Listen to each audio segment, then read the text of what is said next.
Just imagine presence in the serene kingdom of Taured.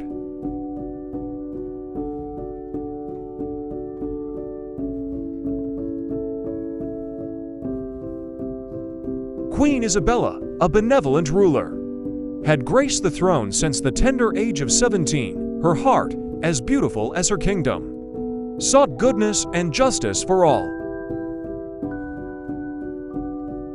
Isabella, your compassion will be our kingdom's strength, advised her trusted advisor, Sir Edmund, as she navigated the complexities of her reign.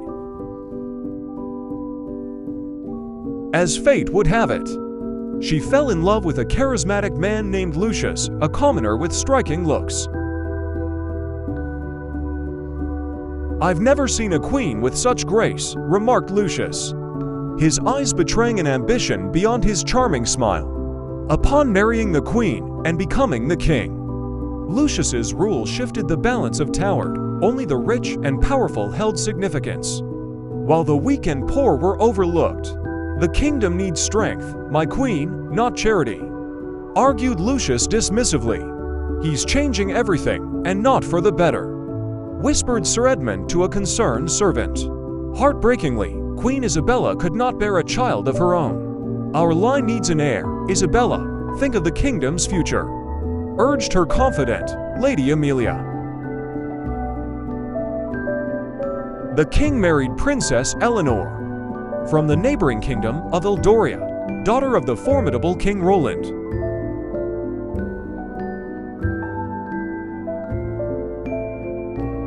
"An alliance to strengthen our rule," Lucius declared, concealing ulterior motives.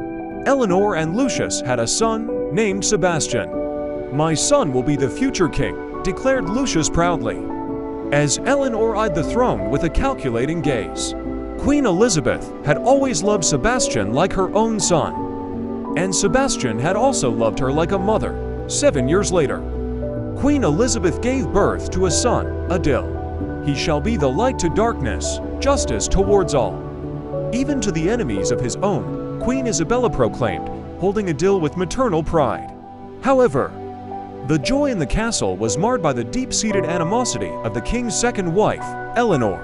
"Your first queen's child is a threat to our legacy," Eleanor cunningly suggested to the king. When Adil was 3 years old, the king orchestrated a grand celebration for his birthday, a cunning ploy to divert attention. "Make sure everyone is distracted," ordered Lucius, sealing his sinister plans. Queen Elizabeth, aware of the evil plot against her. "Adil," Queen Isabella whispered, her eyes filled with urgency. "You must stay hidden in the attic. No matter what happens, promise me you'll keep quiet." Adil, his eyes wide with innocence, nodded in understanding. "I promise, mother. But wife, what's happening?" "There are dark forces at play, my love," she explained, kneeling to his level. "I want you to live, to become a kind, brave, and just leader for Taured." Tears welled up in Adil's eyes as he clutched his mother's pendant. "But I want to stay with you, mother." She cupped his face gently. "You are my strength, Adil. Now, more than ever, you must be strong. Remember that I love you, and no matter what, you carry the light of justice within you." He nodded, a silent promise sealed between a mother and her son. She took off her pendant and gave it to him as she closed the trap door to the attic. The weight of responsibility settled on young Adil's shoulders, along with the echoes of his mother's love.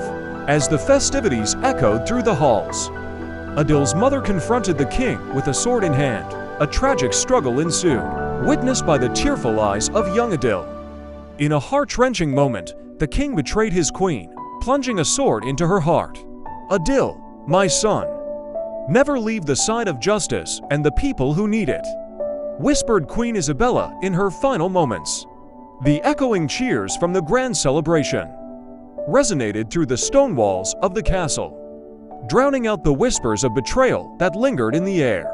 "Long live the king," the crowd cheered, unaware of the tragedy unfolding within the castle. Lucius, now stained with the guilt of regicide, surveyed the room with an eerie calmness.